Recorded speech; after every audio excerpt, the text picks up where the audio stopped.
Hai guys, welcome back to my channel. Bagaimana kabar kalian? Pasti baik-baik aja kan? Jangan lupa untuk selalu bersyukur dan bahagia ya. Untuk memulai aktivitas hari ini, aku sudah disambut oleh hujan di pagi hari. Hujan di pagi hari ini membuat udara semakin sejuk dan asri. Suasana seperti ini sangat baik sekali untuk pikiran dan hati kita tentunya. Oke, sambil beberes kali ini aku mau share sesuatu hal yang bisa mengubah pola pikir aku. Jadi yang dulunya aku tuh orangnya suka overthinking, sekarang sedikit demi sedikit sudah mulai berkurang karena di sini aku juga belajar tentang konsep kehidupan filosofi Stoicism. Jadi selain belajar hidup minimalis, aku juga ingin belajar tentang konsep kehidupan filosofi Stoicism ini. Karena menurutku dua hal ini sangat berkaitan erat, terutama untuk perkembangan kehidupanku agar menjadi lebih baik tentunya. Jadi Stoicism merupakan sebuah filosofi yang berkaitan dengan kebahagiaan hidup dan bagaimana menghindari pikiran-pikiran stres dan jenuh.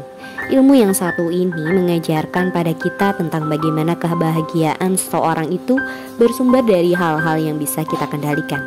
Jadi untuk meraih kebahagiaan yang dimaksud, kita perlu memfokuskan diri pada apapun yang bisa kita kendalikan.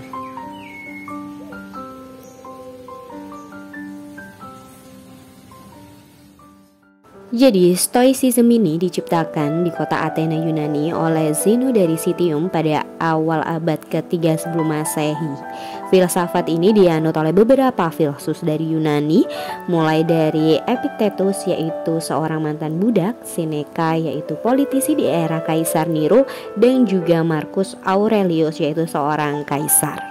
Adapun pandangan mencolok dari Stoicism ini adalah terkait dengan etika tentang bagaimana manusia memilih sikap hidup pasrah dan tawakal dengan menerima semua keadaan yang ada di dunia. Sikap tersebut adalah cerminan dari kemampuan nalar manusia dan juga kemampuan tertinggi dari semua aspek hidup. Para filsuf Stoik menganggap kebahagiaan itu bukan untuk dikejar. Mereka lebih fokus pada cara bagaimana dapat mengurangi emosi negatif, mulai dari marah, sedih, stres, dan juga galau. Dengan memperbaiki nalar tersebut, maka kita akan lebih mampu mengendalikan perilaku kita dalam menghadapi emosi tersebut. Ketakutan kita untuk menghadapi situasi yang tidak kita harapkan sebenarnya lebih besar dibandingkan dengan akibat yang akan muncul dari peristiwa tersebut. Stoicism mengungkapkan bahwa kebijakan atau kebijaksanaan merupakan sebuah kebahagiaan dan penilaian yang harus didasarkan pada perilaku, bukan kata-kata, di mana kita tidak bisa mengendalikan apapun yang terjadi jika itu berasal dari luar diri kita atau bersifat eksternal. Kita hanya bisa mengendalikan diri kita dan bagaimana cara kita merespon hal-hal yang terjadi di sekitar kita. Para Stoa mengungkapkan bahwa perasaan takut atau cemburu muncul dari penilaian yang tidak tepat dari orang-orang pada umumnya. Namun bagi orang-orang yang bijak, yaitu seorang yang sudah mencapai kemampuan dalam hal moral serta intelektual, maka hal itu tidak akan mereka alami.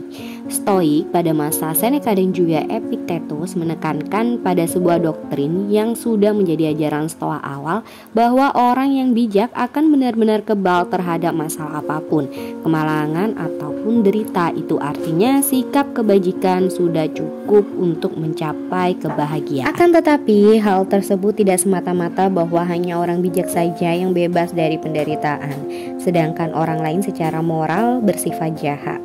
Filosofi ini tidak peduli dengan teori dunia yang rumit.